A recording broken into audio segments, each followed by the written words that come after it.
આગળ આપણે દાખલા નંબર 17 ગયા લેક્ચરમાં આપણે દાખલા નંબર 16 ની ચર્ચા કરી હતી.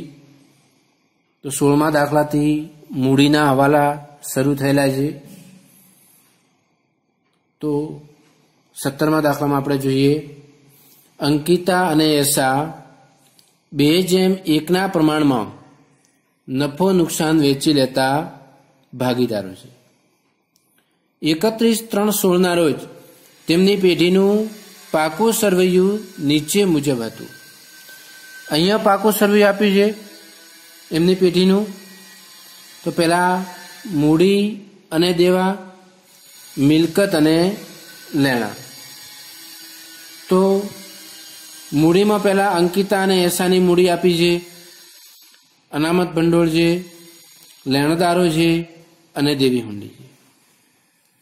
મિલકત લેણામાં યંત્રો, ફર્નિચર, સ્ટોક, દેવાદારો પણ બાદ ગાલખાદ અનામત આપી છે 3200 અને રોકડ બેંક. આગળ કીધું છે કે અર્પિતાને 1/4/16 થી નવા ભાગીદાર તરીકે દાખલ કરવામાં આવી. પ્રવેશની શરતો નીચે મુજબ હતી. હવે અર્પિતા નવા ભાગીદાર તરીકે દાખલ થાય છે. અંકિતા તેના ભાગમાંથી 1/12 ભાગ અને યશા તેના ભાગમાંથી 1/6 ભાગ અર્પિતાને આપશે. હવે અર્પિતા તેના ભાગે પ્રમાણસર મૂડી લાવશે. આ મૂડીનો હવાલો છે. બધા બીજા અગાઉ દાખલામાં આપણે જોયું હતું કે મૂડી રોકડમાં કેટલી લાવે છે આપેલું હતું, પણ અહીંયા આપણે શોધવી પડશે. ખાલી કીધું કેટલું છે કે અર્પિતા તેના ભાગે પ્રમાણસર મૂડી લાવશે. અર્પિતા તેના ભાગની પાઘડી રોકડમાં લાવશે. પેઢીની પાઘડીનું મૂલ્યાંકન ₹90,000 કરવામાં આવ્યું. આગળ જોઈએ કાયમી મિલકતો 10% ઘસારાને પાત્ર છે. બધા જ દેવાદારો સદ્ધર છે. વીમા પ્રીમિયમના ચૂકવેલ ₹12,000 પૈકી ₹2400 આવતા વર્ષે આગળ લઈ જવાના છે. જરૂરી ખાતા અને પાકું સરવૈયું તૈયાર કરો. તો આ પ્રમાણે આપણે ખાતા તૈયાર કરવાના છે.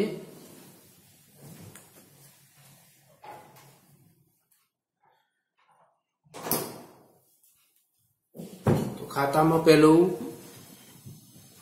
પુનઃમૂલ્યાંકન ખાતું.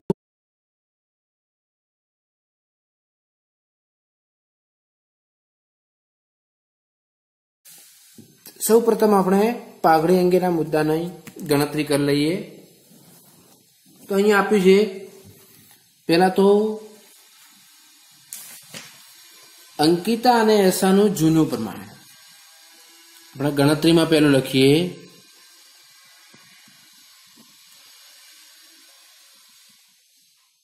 અંકિતા અને યશાનું જૂનું પ્રમાણ બરાબર 2:1. પણ અહીંયા શું કીધું છે? નવું પ્રમાણ આપેલું નથી. પણ અહીંયા જુઓ પહેલો જ હવાલામાં કીધું છે અંકિતા તેના ભાગમાંથી 1/12 ભાગ. અહીંયા સમજવાનું છે અંકિતા તેના ભાગ માંથી 1/12 ભાગ અને યશા તેના ભાગમાંથી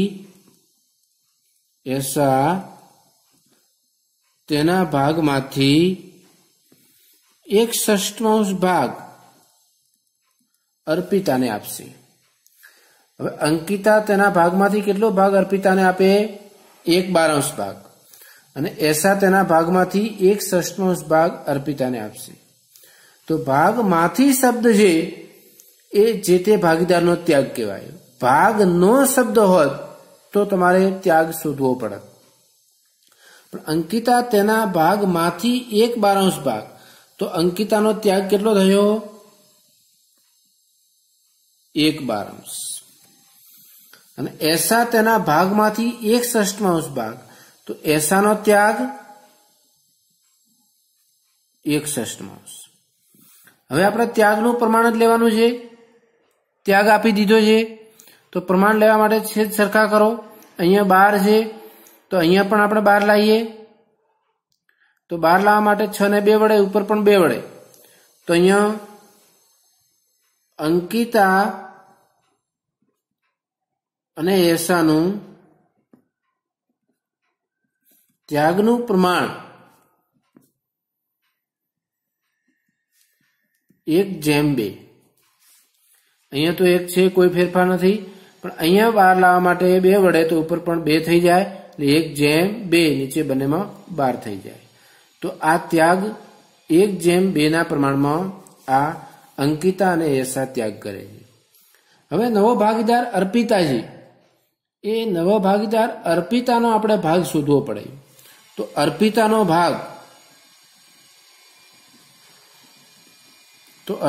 ભાગ શું થાય કે જે અંકિતા અને એસાએ ત્યાગ કર્યો છે એ ત્યાગનો સરવાળો કરીએ તો અર્પિતાનો ભાગ કહેવાય. તો આ બંનેનો ત્યાગ અંકિતાનો 1/12 પ્લસ એસાનો 1/6. બંનેના ત્યાગનો શું કરવાનો? સરવાળો કરવાનો. તો અહીંયા છેદ સરખા કરવા માટે બંને 2 વડે 1 પ્લસ 2 12. તો અહીંયા 3/12 આવશે, 3/12. અને બીજી રીતે લખવા હોય તો 3/12 ને બીજી રીતે 4 તરી 12 ને 3 એકુ 3, 1/4. બંનેને 3 વડે ગુણી કાઢો, 1/4. હવે અર્પિતા છે એના ભાગની પાઘડી રોકડમાં લાવે છે. પોતાના ભાગની પાઘડી એટલે હવે નવી પેઢીમાં એનો ભાગ આપણે મળી ગયો, આ લખો અથવા તો આ લખો, કોઈ ફરક પડે નહીં, 1/4 3/12 લખો. તો પેઢીની કુલ પાઘડી આપી છે 90,000. એ પણ કીધું છે કે પેઢીની પાઘડીનું મૂલ્યાંકન 90,000 કીધું છે. તો 90,000 માંથી અર્પિતાએ કેટલી લાવવાની? તો અર્પિતાએ લાવવાની પાઘડી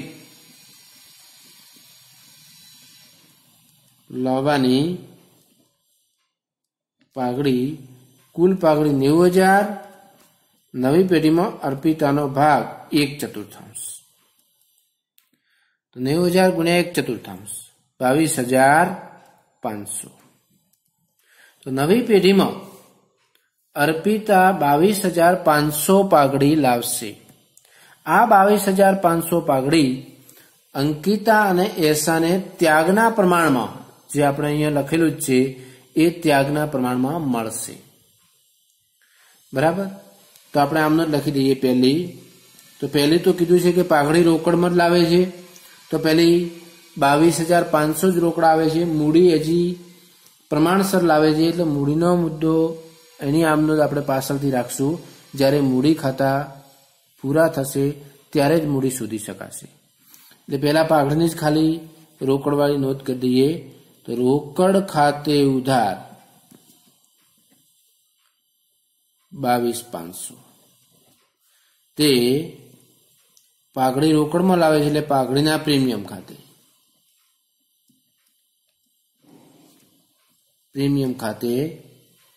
22,500. હવે બીજી આમ નોંધમાં આ 22,500 એ પાઘડી અંકિતા અને એસા વચ્ચે 1:2 ના પ્રમાણમાં આપણે જમા કરવાની છે. તો ફરી પાઘડીના પ્રીમિયમ ખાતે ઉધાર, પાઘડીના પ્રીમિયમ ખાતે ઉધાર 22,500. તે 22,500 ને 1:2 ના પ્રમાણમાં, એટલે અંકિતાને મળશે 1/3 અને એસાને મળશે 2/3. તો 1/3 ભાગે તે અંકિતાના મૂડી ખાતે,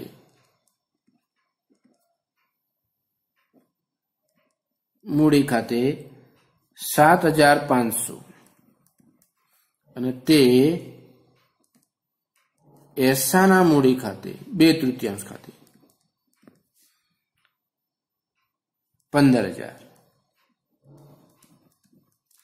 આ પ્રમાણે સૌ પ્રથમ આપણે પાઘડીની ગણતરી કરીને એની નોંધ કરવી પડે. હવે આપણે પહેલા બાકીઓ લખી દઈએ. તો મૂડી ખાતાની બાકી આપી છે બે ભાગીદારોની, બાકી આગળ લાવ્યા. અંકિતા 64,000, એસા 32,000, અર્પિતામાં આપણે ડેશ મારી દઈએ. રોકડ ખાતાની પણ બાકી આપી છે પાકા સરિયામાં, તો બાકી આગળ લાવ્યા. રોકડ અને બેંક છેલ્લું 26,400. 26,400. હવે આપણે પહેલી આમનોંધ મુજબ નોંધ કરીએ. રોકડ ખાતે ઉધાર 22,500, પણ વિગતમાં લખવાનું પાઘડીના પ્રીમિયમ ખાતે. તો રોકડ ખાતાની ઉધાર બાજુ વિગતમાં પાઘડીના પ્રીમિયમ ખાતે 22,500. પાઘડીના પ્રીમિયમ ખાતું તો આપણે ક્યાં લખવાનું નથી. ફરી બીજી આમનોંધ. પાઘડીના પ્રીમિયમ ખાતે ઉધાર તે અંકિતાના મૂડી ખાતે અને તે એસાના મૂડી ખાતે. અંકિતા અને એસાના મૂડી ખાતે શું કરવાની છે? જમા કરવાની, પણ વિગતમાં પાઘડીના પ્રીમિયમ ખાતે. પાઘડીના પ્રીમિયમ ખાતે અંકિતામાં આવશે 7,500, એસામાં 15,000. અંકિતામાં આવશે 7,500, એસામાં 15,000. અહીંયા ડેશ આવશે. બરાબર.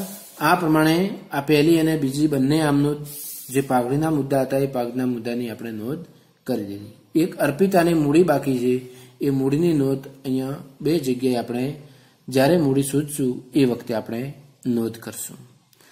હવે આગળના હવાલા જોઈએ.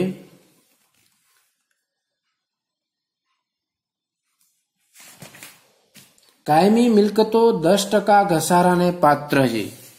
તો કાયમી મિલકતો, તો કાયમી મિલકતો અહીંયા આપી છે જૂના પાકા સરિયામાં જુઓ. પહેલું યંત્ર છે 64,000, તો યંત્ર 64,000 છે, એના ઉપર 10% ઘસારો.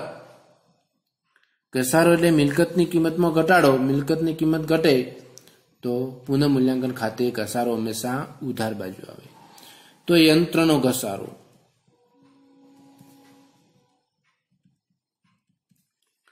તો યંત્રનો ઘસારો 64,000ના 10%, 6,400. તો અહીંયા આવશે 6,400. બીજી અસર, યંત્રો આપણે પાકા સરિયામાં મિલકત લેણા બાજુ અહીંયા દર્શાવવાના છે. તો યંત્રો 64,000ના આપેલા હતા, બાદ ઘસારો 10%, 6,400 બાદ કરી દઈએ. તો 6,400 બાદ કરીએ તો 57,600 ના યંત્રો અહીંયા લખાશે. 57,600. હવે બધી કાયમી મિલકતની વાત કરીએ છીએ. એટલે બીજી કાયમી મિલકત ફર્નિચર છે. તો ફર્નિચર 40,000 છે. તો 40,000ના ફરી આપણે 10% ઘસારો 4,000. તો અહીંયા ફર્નિચરનો ઘસારો પુનઃમૂલ્યાંકન ખાતે ઉધાર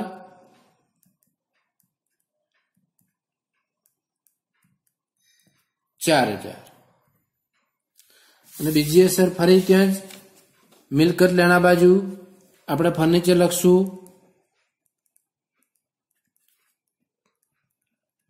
40,000 બાદ ઘસારો 10% એટલે 4,000. તો 40માંથી 4 બાદ કરીએ 36,000નું ફર્નિચર વધશે.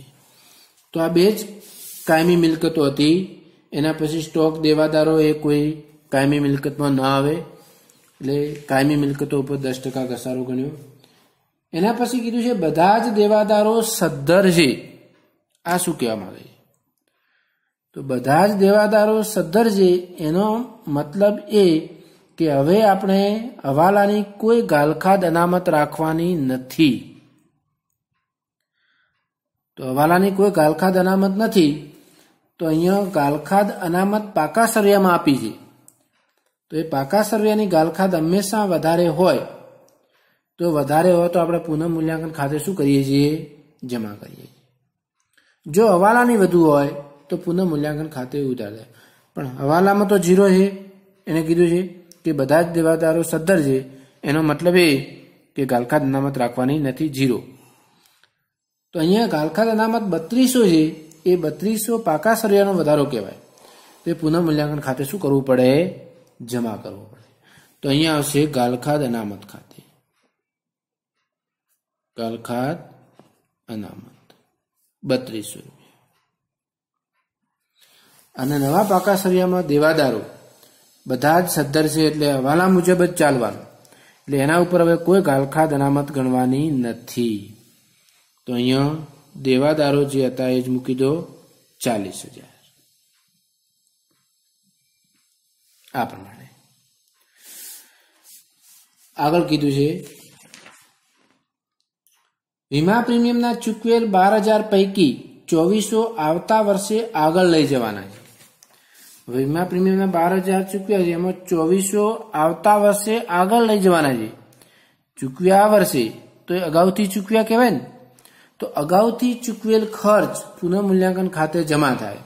ચૂકવાનો બાકી ખર્ચ હોય તો ઉધાર થાય. તો અગાઉથી ચૂકવેલ વીમા પ્રીમિયમ એવી રીતે લખાય 2400. તો અહીંયા આવશે અગાઉથી ચૂકવેલ વીમા પ્રીમિયમ 2400.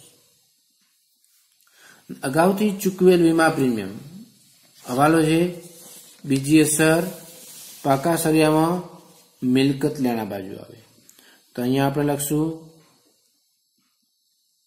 અગાઉથી ચૂકવેલ વીમા પ્રીમિયમ 2400. બરાબર. હવે બધા હવાલા પતી ગયા. ફરી આપણે પાકા સરિયામાં જઈએ. તો પાકા સરિયાની દરેક વિગતોની નોંધ કરીએ. તો મૂડી અંકિતા અને એસાની આપણે લખી દીધી. અનામત ભંડોળ. હવે અનામત ભંડોળ હોય તો એ પ્રવેશ બાદના પાકા સરિયામાં લખાય નહીં. તમને ખ્યાલ હશે. ક્યાં લખાય? ભાગીદારોના મૂડી ખાતે જૂના પ્રમાણમાં શું કરવું પડે? જમા કરવું પડે. જૂના ભાગીદારો વચ્ચે એટલે અંકિતા અને એસા વચ્ચે એ 2:1 પ્રમાણમાં જૂનું પ્રમાણ છે. 2:1 પ્રમાણમાં અનામત ભંડોળ 16,800 આપ્યું છે. એ 16,800 અહીંયા આપણે મૂડી ખાતે જમા કરવાનું. તો અહીંયા અનામત ભંડોળ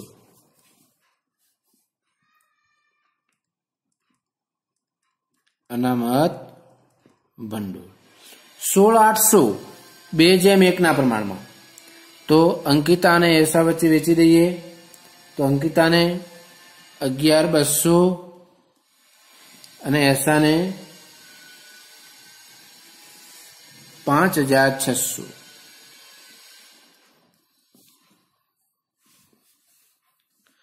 એના પછી લેણદારો 60,000. લેણદારોમાં કોઈ હવાલો નથી, તો એ નવા પાકા સરિયામાં આવે દેવું. તો અહીંયા લેણદારો એ જ કિંમતે 60,000 અને દેવી હુંડી 8,000 એ પણ અહીંયા લખાશે. દેવી હુંડી 8,000. હવે મિલકત લેણા બાજુ યંત્રો ફર્નિચર આ બેની આપણે હવાલા હતા નોંધ થઈ ગઈ.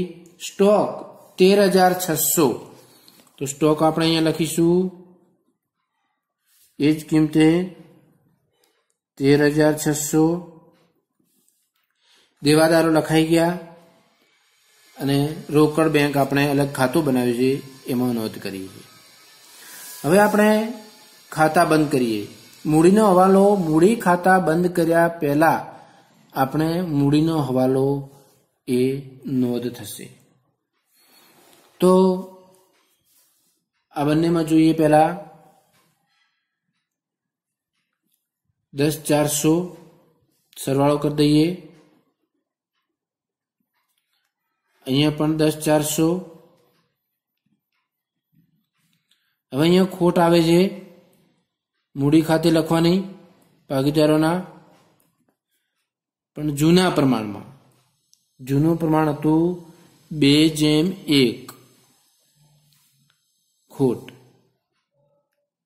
ઉધાર બાકી કહેવાય. અંકિતા એસા તો ખોટ શોધીએ 10,400 માંથી આ બે વિગતો બાદ કરીએ તો 4,800 4,800 ને 2:1 ના પ્રમાણમાં આપણે ખોટ વેચી દઈએ તો 3200 અને 1600 4,800 એ ખોટ ભાગીદારના મૂડી ખાતે શું થાય ઉધાર થાય તો અહીંયા પુનઃમૂલ્યાંકન ખાતે ખોટ લખવાની છે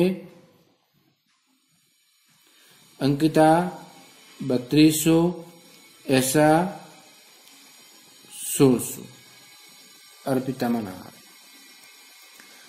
આવે હવે મૂડી ખાતાના સરવાળા કરવાના નથી હવે અર્પિતા તેના ભાગે પ્રમાણસર મૂડી લાવશે હવે આ હવાલો સોલ્વ કરવાનો હવે પ્રમાણસર મૂડી લાવે એટલે આપણે અંકિતા અને એસાની મૂડી જોવી પડશે અહીંયા સરવાળો કરે નહીં નીચે કામ ચલાવો તો જુઓ તો પહેલા અંકિતાની મૂડી નક્કી કરી લઈએ તો અહીંયા 64 7,500 અને 11,200 એમાંથી આપણે 3200 બાદ કરી દો જમા બાજુની વિગતો છે એમાંથી આ 3200 બાદ કરી દઈએ તો અહીંયા અંકિતાની મૂડી મળશે અંકિતાની મૂડી કહેવાય અંદર સરવાળા નથી કરવાના અહીંયા જ કરી દઈએ આપણે એટલે આ ત્રણનો સરવાળો અને એ ત્રણનો સરવાળામાંથી આ 3200 બાદ કરીએ તો અહીંયા આવશે 79,500 એવી જ રીતે એસા તો એસામાં પણ 32,000 15,000 5,600 ત્રણનો સરવાળો કરો અને એમાંથી 1600 બાદ કરો તો અહીંયા એસાની મૂડી જે આવે લખવાની એસાની મૂડી તો એસાની મૂડી મળશે 51,000 બંનેનો આપણે સરવાળો કરી દઈએ તો બંનેની મૂડી 1,30,500 કોની અંકિતા અને એસા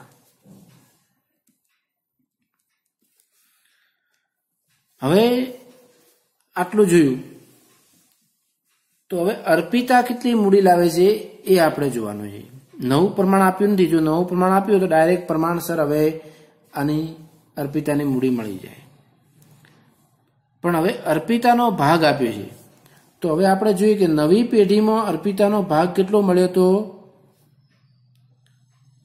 નવી પેઢીમાં અર્પિતાનો ભાગ 1/4 જે આપણે અગાઉ અહીંયા બંનેના ત્યાગનો સરવાળો કરીને 1/4 લાવ્યો હવે આ પ્રમાણે નવો ભાગ આપેલો ન હોય તો અહીંયા પેઢીનો કુલ ભાગ આપણે ધારતા હતા શરૂઆતમાં ખબર હતો તો પેઢીનો કુલ ભાગ કેટલો હોય ધારો કે પેઢીનો કુલ ભાગ ત્રણેયનો 1 છે અંકિતા એસા અને અર્પિતાનો ત્રણેયનો કુલ ભાગ 1 છે એમાંથી અર્પિતાનો ભાગ બાદ કરી દઈએ તો આ કોનો ભાગ વધે અંકિતા અને એસાનો ભાગ વધે તો અંકિતા અને એસાનો ભાગ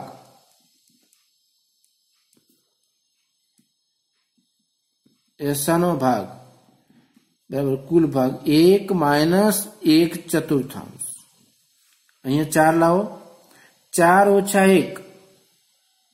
3/4 હવે 3/4 અંકિતા અને એસાનો ભાગ આવ્યો તો 3/4 ભાગે એમની કુલ મૂડી કેટલી થઈ ડાયરેક્ટ પદ મૂકી દો 1,30,500 ખ્યાલ આવ્યો 3/4 આ બે ભાગીદારોનો આપણે ભાગ લીધો એ ભાગે એમની મૂડી થઈ 1,30,500 તો 1/4 ભાગે મૂડી કેટલી અર્પિતાની મૂડી મળી જશે જુઓ 3/4 ભાગે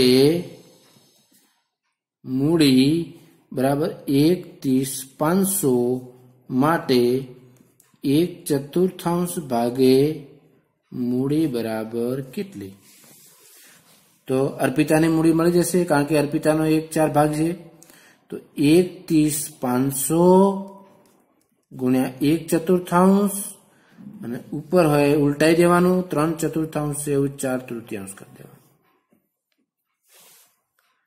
1,30,500 ભાગ્યા 3, તો એને 3 વડે ભાગીએ તો કેટલા આવે? 43,500. તો નવી પેઢીમાં અર્પિતા પ્રમાણસર, આ પ્રમાણસર આપણે ગોતી, પ્રમાણસર 43,500 મૂડી લાવશે. હવે એનો આપણે આમનો જ લખવી હોય તો શરૂઆતમાં આના ભેગી લખતા હતા, પણ હવે શોધી છે એટલે અલગ લખીએ. આમનો 3 મૂડી લાવે છે તો રોકડમાં જ લાવતા હશે, તો રોકડ ખાતે ઉધાર 43,500. તે કોણ લાવે છે? અર્પિતા. તો અર્પિતાના મૂડી ખાતે. તો અર્પિતા જે મૂડી લાવે છે એની નોંધ કરીએ તો રોકડ ખાતાની ઉધાર બાજુ આવશે, પણ અહીંયા અર્પિતાના મૂડી ખાતે. મૂડી ખાતે 43,500. અને બીજી નોંધ, અર્પિતાના મૂડી ખાતે જમા કરવાનું છે, તો અહીંયા જમા થશે, પણ વિગતમાં આવશે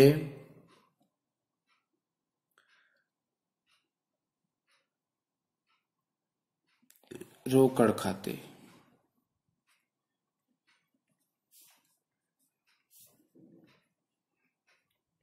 $43,500. બરાબર. આ ખાલી મૂડી શોધવા માટે જ આપણે આ પ્રોસેસ કરી. હવે સરવાળા તમે કરી શકો છો. તો હવે આપણે સરવાળા કરશું મૂડી ખાતાના. જમા બાજુના પહેલા કરીએ. અહીંયા 43,500, અહીંયા સરવાળો થતો હતો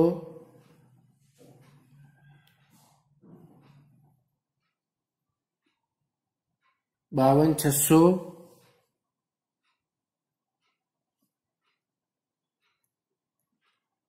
અને અંકિતાનો સરવાળો હતો 82,700. એ અહીંયા મૂકી દઈએ. 82,700, 52,600 અને 43,500. તફાવત બાકી આગળ લઈ ગયા. હવે મૂડી ખાતા બંધ કરીએ તો 82,700 માંથી 3200 બાદ કરો તો આપણે અહીંયા લખ્યું હતું કેટલા આવે? 79,500. 52,600 માંથી 1600 એ પણ આવ્યું તો આપણે 51,000, અને અહીંયા ડાયરેક્ટ 43,500. આ મૂડી ખાતાની બાકી પાકા સરિયામાં લખીએ. મૂડી ત્રણેય ભાગીદારોની, અંકિતા, એસા અને અર્પિતા. અંકિતાની છે 79,500, એસાની 51,000 અને અર્પિતાની 43,500. આ ત્રણેયના મૂડીનો સરવાળો થશે 1,74,000. હવે છેલ્લે રોકડ ખાતું બંધ કરવાનું બાકી છે, તો એનો સરવાળો કરી દઈએ તો 92,400 સામે પણ લખી દઈએ. 92,400 અને બાકી ખૂટતી રકમ બાકી આગળ લઈ ગયા પૂરેપૂરી 92,400. એ નવા પાકા સરિયામાં તમારે મિલકત લેણા બાજુ રોકડ બેંક કરીને લખવાનું. 92,400. આ પ્રમાણે બધી જ વિગતો નોંધાઈ જાય પછી તમારે પાકા સરિયાના બંને બાજુના સરવાળા કરવાના. તો 2,42,000 અને 2,42,000. બરાબર. તો આ રીતે મૂડીના હવાલાવાળા દાખલા એની ગણતરી આ પ્રમાણે થાય. આ દાખલા જ અગત્યના છે આ પ્રકરણમાં, એટલે બરાબર ખબર રાખવાની. બરાબર. હવે નેક્સ્ટ લેક્ચરમાં આપણે આગળનો દાખલો લઈશું. આભાર.